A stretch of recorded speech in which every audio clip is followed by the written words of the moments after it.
Shalom semuanya. Shalom. Terima kasih Bu Lisi, saya bisa hadir di sini. Saya nggak ada rencana kesaksian. Saya mau cerita sedikit. Saya datang ke Indonesia untuk menghadiri, mendatangi ke kuburan ibu saya sama kakak saya. Jadi mungkin ada yang nggak tahu, dalam 2 minggu pertama kakak meninggal, habis itu ibu saya. Tapi saya tidak berduka cita sebentar. Sekarang bersuka cita karena saya tahu mereka ada di surga. Amin. Terima kasih kepada Tuhan karena Dia Allah yang setia. Saya mau kesaksian yang selalu ditegur. Saya nggak punya kesaksian yang tidak ditegur. Karena saya tahu, saya menganggap Bapak saya, Tuhan itu Bapak saya di surga. Di samping Dia mengasihi, Dia pun menegur saya. Saya ini agak sombong, selalu bilang I'm the giver. Padahal givernya cuma sedikit. Tapi saya selalu mengimani I'm the giver. Suatu hari saya baca quote, katanya peminta-peminta itu tidak pernah ada batasnya. Jadi sekarang pemberinya yang harus belajar membatasi, masuk ke otak gara-gara baca itu quote-nya dunia. Suatu hari saya sudah mulai bosan memberi, tapi saya lupa, kan kamu bilang I'm the giver. Aku bukan the prayer, aku bukan pembawa firman, but I'm the giver, saya pemberi. Tapi dompet sama keinginan itu mulai nggak seimbang, jadi mulai jengkel, yang minta masih banyak, sedangkan dompet ini agak mengganggu. Jadi saya kesel gitu, Tuhan gitu loh, ini orang-orang yang meminta sama, kan saya harus belajar limit. Tuhan bilang sama saya, apakah kamu mau saya sama kamu limit? No, saya nggak mau kamu limit. Kenapa kamu mau limit memberi? Ada limit, apa batas? Oke, tapi masih gondok ini, dia ngomong apa aja Roh Kudus nggak saya dengerin. Suatu hari saya turun ke bawah, udah bosen dengerin firman Tuhan. Saya pikir udah capek, terlalu banyak firman Tuhan yang masuk. Kali ini saya nggak. Duduk dan mau lihat YouTube, saya kan suka lihat berita Indonesia, partai-partai. Saya bukannya buka ke partai, saya buka ke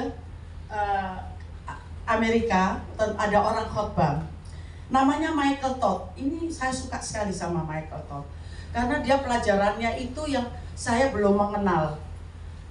Terus saya lihat di panggungnya Michael Todd itu ada pemain basket 5 baju warna hitam sama pemain basket 4 baju warna putih. Saya pikir ini mau show apa lagi, karena Michael Todd ini selalu spektakuler kalau khotbah. Jadi dia gak asal buka firman, tapi dia pakai drama. Terus pemain basket 5 itu ternyata dari dunia. Wah, penfitnah, apa-apa ada tulisannya. Yang 4 itu nomor 1 the prayer, pendoa. Nomor 2 itu firman Tuhan, the words. Nomor 3 itu gathering, persekutuan. Nomor 4 itu fasting, puasa. Yang nomor 5 nggak ada. Nah, mereka mulai bertanding. Yang the prayer lawan 5 dari dunia. Main basket ini benar-benar mereka main. Kalah. Nomor 2 nolong, pendoa ditolong sama firman Tuhan. Yang ketiga, the gathering, orang yang suka bersekutu. Kalah. Yang keempat, itu yang orang suka puasa. Tetap kalah. Tahu-tahu musiknya keras. Keluar satu seorang ya saya bilang negro, orang kulit hitam, tinggi sekali. Dia belakangnya tulisannya giving. Tulisannya giving. Jadi 4 itu kalah. Tahu-tahu mereka datanglah si giving ini pemberi. Terjadi kemenangan. Ada victory. Waktu itu dalam bahasa Inggrisnya enak sekali menjelaskannya.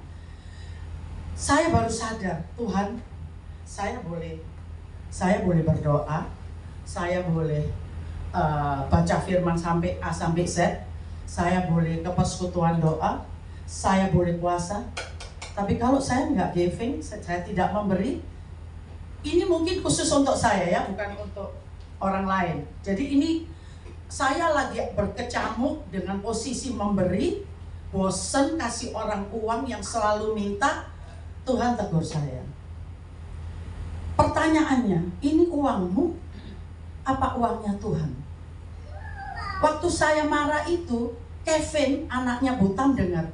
Dia bilang, Tante Bet, ini untuk Tuhan, apa Tante Wek mau dipuji Tuhan, puji orang? Bu Tam langsung marahin anaknya, jangan, biarkan dia negur saya. Karena rupanya ada mungkin unsur saya pengen diterima kasih orang. Kamu sudah saya tolong, udah dibeliin rumah, minta mobil, mau apa lagi? Memang kerjaanku presiden, minta terus gitu. Tapi rupanya Tuhan tidak suka. Di dalam pikiran ini mulai berkecamuk tentang bagaimana dunia itu ada batasnya memberi.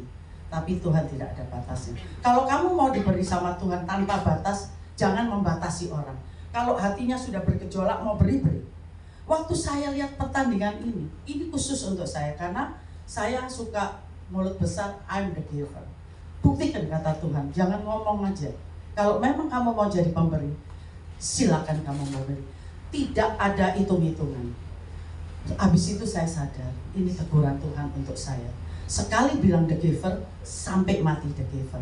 Jadi kesaksian ini yang Tuhan memberikan kepada saya. Ini pelajaran yang bagus buat saya, belum tentu buat orang lain. Terima kasih Bu Wolan. Itu aja yang mau sampaikan pengalaman. Yang lainnya saya nggak punya pengalaman, semuanya oke. Cuman kalau saya berbuat salah selalu ditegur. Puji Tuhan, karena Bapak kita Bapak yang mendidik. Dihajar kita bukan anak sembarangan. Amin. Terima kasih Tuhan memberkati.